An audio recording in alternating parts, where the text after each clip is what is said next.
Sir, very complex situation here. There's a legal angle, there's a political angle, and there's an economic angle, as you were suggesting. So, where do you come in, sir? Because you are now the crisis PR guy. What can you share with us about how to defend the network and maybe get it back on track? Ang ginagawa namin ngayon, unang-una, we're exhausting all the legal and administrative remedies, no? So, inaantay namin ngayon yung desisyon ng NTC whether they deny our motion for reconsideration or they will lift the cease and desist order. In the event na kasi ang feeling kasi namin, ang feeling ko, underdigan yung mga commissioners ng NTC, so most likely they will deny it. Okay. So when they deny it, usap kami ng mga abogado kahapon na... So you're ready for the worst? Yes, ina-anticipate namin lahat.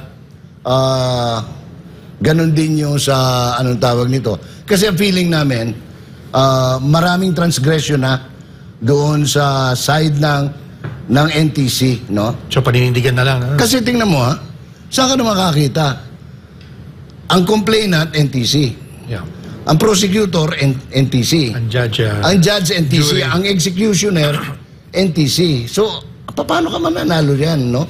So, tingnan namin, malaking abuso ito, violation na ito ng anti-graft, and if push comes to shove, we intend to file charges against everybody in the NTC and MTRCB before the Ombudsman. Yun ang personal na recommendation ko. I do not know whether the legal people will go along na, no? Yes, with this suggestion. Kasi tingin ko, it has to stop It has to stop kasi it is setting a very bad precedent for the entire industry. Of course, yeah. For the entire industry, hindi lamang sa SMNI, hindi lang sa Suarasug. Kasi what will prevent the NTC from doing the same? Halimbawa, biglang nauntog yung ibang announcer ng ibang network at nasabi nilang ang gandang lalaki ni Congressman. Yeah. Namimigay pala ng pera para makapirma. Yeah. So, masyado silang allergic doon especially now, no? Nakikipag-away na nga sila sa Senado tungkol sa PI na yan, no? People's Initiative. People's Initiative. Hindi yung iba. Yung iba na Tagalog. So, tingin namin, ito na yung panahon para magkaalaman na. Just to because sabi ng iba, parang there's a bit of hypocrisy on part of SMNI kasi nung ABS-CBN na problema, parang ito supporting. Mabuti din mo yan. What's your view? Yes. Magkaiba, no? Okay. These are two different situations. In the case of ABS-CBN, not only ABS-CBN, but the entire Lopez Group of companies, nag-expire lahat ng nila. Lahat ng kanilang franchise. 14 of them. Of course, ang flagship nila is ABS-CBN Broadcasting Corporation. Ang pagkakamali ng ABS, they had all the time to renew it kasi pwede naman yan 5 years before. Sure. Which I think they did, except that they got the ire of Pinoy in one of the broadcast yata of the former vice president. So, hindi gumalaw. And they were so confident that they are going to get the renewal because they thought, based on the survey... No one expected Duterte to be president. Wala. It was not even given a Chinaman's chance, no? Yeah. So, yun ang nila. Yeah. O sige, sa bagong presidente nila. Yeah. Nagkataon na nanalo si Duterte at nagawan pa nila ng mali. Yeah. Because they collected the payment. Na hindi nila commercial, yeah. But that was a different story. The story talaga is... The franchise. The franchise expired. And then the the House of Representatives found out that they have violated the constitutional provisions, their own franchise, and others, no? Yeah. Including Big Dipper and all the other issues. Yes. So talagang hindi siya pwede, no? Yeah. Justified. Ako naman, I have nothing against ABS-CBN because after all, I served them for about 10 years, no? Sure. If they apply now, and they pay whatever obligations they have to pay or may they mga come taxes across, pa, no? Yeah. Okay lang kasi mas maraming mas maganda eh, no? So ang ito naman nakakatuwa ito eh. Kare-renew lang. Yeah. 2019. And the principal author of the law is the brother of a party list congressman who's working hard to have us taken off the air, no? So nakakatuwa. At saka tinitingnan namin, wala talagang violation eh. Yeah. Ang violation na sinasite nila, number one, the two, the right tagging and fake news, a non-existing statute. Okay. The claim we violated. Yeah. The section 10, 11, 12, 13, 14 are all administrative matters which we have already anong tawag nito? Address, Yeah. no? Except for one na kino-question nila, bakit di kayo sinadmit nyo sa House? Yeah. Iba kaysa doon sa nasa ano? Number SCCM. one, nung ni-require nila April. Yeah. Ang reporting June. Okay. Siyempre, ang i-attach mo yung previous. Yeah. Which happens to be 2019. Ang hinihingi nila 2020. Bakit di daw yung compliance namin doon sa requirement na 2020, 2019 nila. I mean, napaka petty. Yeah. So, but, you know, you'd probably have to admit na parang, despite the good arguments that you make, na parang dehado ngayon ang SMNI. So parang, what do we do about that? What's the plan? Ganito, no? Kami, we still rely on the processes, no? Okay. Meron ka pa Supreme Court. Yeah. At nananalig kami na kahit na maraming, alam mo no, mga chismis na malakas ganito si First Lady, ganyan. Sure. We feel very strongly na independent ang judiciary natin. Okay. So, having said that, anong tawag nito? We kumbaga parang nandun kami. Sure. No? Pero at the same time, total, nagbabago naman ang takbo ng mundo ngayon. Yeah. As a matter of fact, while we are fighting for our franchise, no, for our free-to-air radio and television, may option naman which we are doing now, no? Yung new media. And hindi naman sa pagmamayabang, dito ang lakas-lakas, no? As a matter of fact, every day we receive not less than 1,000 feedback, no, from all over the country and our OFW. So, ang hinihingi namin sa kanila is manatili silang nakatutok at kami naman gagampanan namin yung aming sinumpaan ng pagbibigay ng katotohanan. Sure.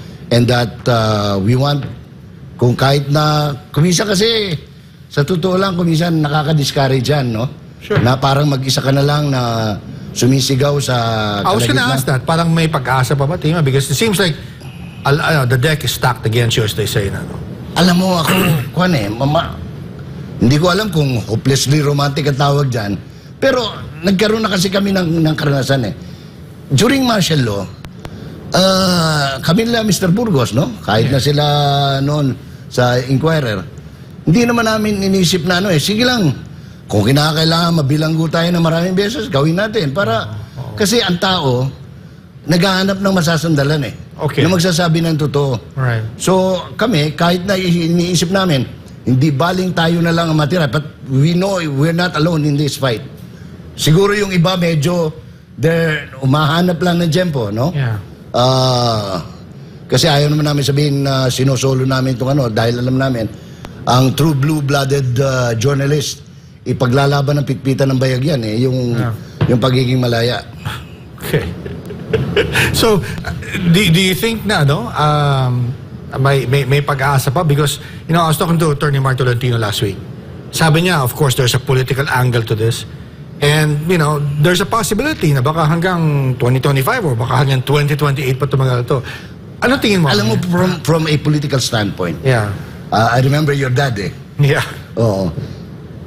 Hindi from crisis management, Yeah. PR, hindi namin maintindihan itong galaw nila eh. Counterproductive eh. Yeah. Because if you're seeking higher Dapat office, you're cultivating... dapat lalo mong kinakaibigan. Ito baliktad eh. Yeah. Kumbaga parang nakadapa na, Yeah. dinidikdik mo pa. Yeah. No? Alam mo, kung nag-aaral ka ng sociology sa Pilipinas, Yeah.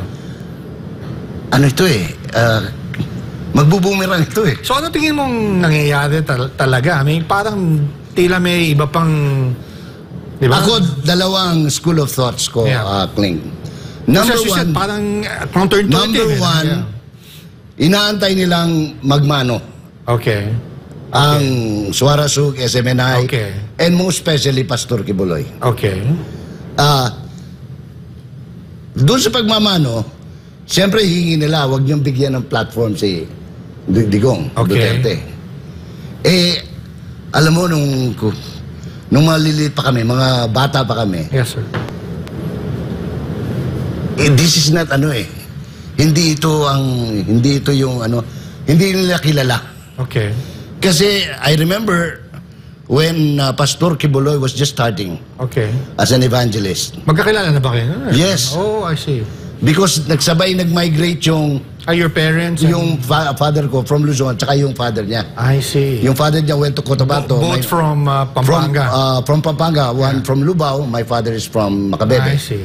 So, alam ko noon, kahit na 6 lang yung nakikinig kay Pastor, hindi ko namin nakalain ni Mayor Duterte na lalaki ito ng ganito eh. Oo. Kasi noon magtsitsaga siya, kahit 6 lang yung nakikinig sa kanya, pag nabago niya yung spiritual well-being ng tao, pinagtsatsagaan niya. So, iniisip ko, malabo mangyari ito eh. And the other option is, talagang laban ito hanggang kaya lang, alam mo, ewan ko kung if the speaker or the first lady or anybody within the administration, o kung sino man yung nasa likod nito, hindi ko alam kung sino talaga nasa likod eh. Although we have some personalities Suspicions, na suspicion. Ano tawag nito? Hindi nila kinonsider yung impact ng social media or new media. Okay. Kasi ang dami na eh. May YouTube ka, may Facebook ka, may Instagram, may X, may kung ano-ano pa. Ang tao ngayon, they're not nung araw, nung kabataan natin, talagang kahit dipihit yung television, ipipihit mo yan. Ang radyo, ganun din. Paikutin mo. Tapos hanggang sa naging digital. Yeah. Ngayon, dala-dala na ng tao eh. Cellphone, Cellphone, 79 million at any given time. Can you imagine if pag nakita ng Pilipino na, masyado nang inaapi itong SMNI, tapos yung mga maliliit, yung mga mosquito networks, yung mga maliliit, independent radio, independent television, pag ito nagsama-sama, nagpolarize, naku, yung new media, at any given time, pag in-add mo yan, I'm not very good at math, no? Pero tinitingnan ko yung algorithm niyan. Pag nagsama yan, at saka naging bukas na ang kaisipan ng tao, you're talking of several million per minute, per hour. So, even if you bought teleradyo, even if you resurrect free TV of ABS-CBN, or you have control over TV5 by virtue of your relationship with Manny Pangilinan or with Felipe Gozon, it will not be enough to overcome the strength of the viewers from the new media.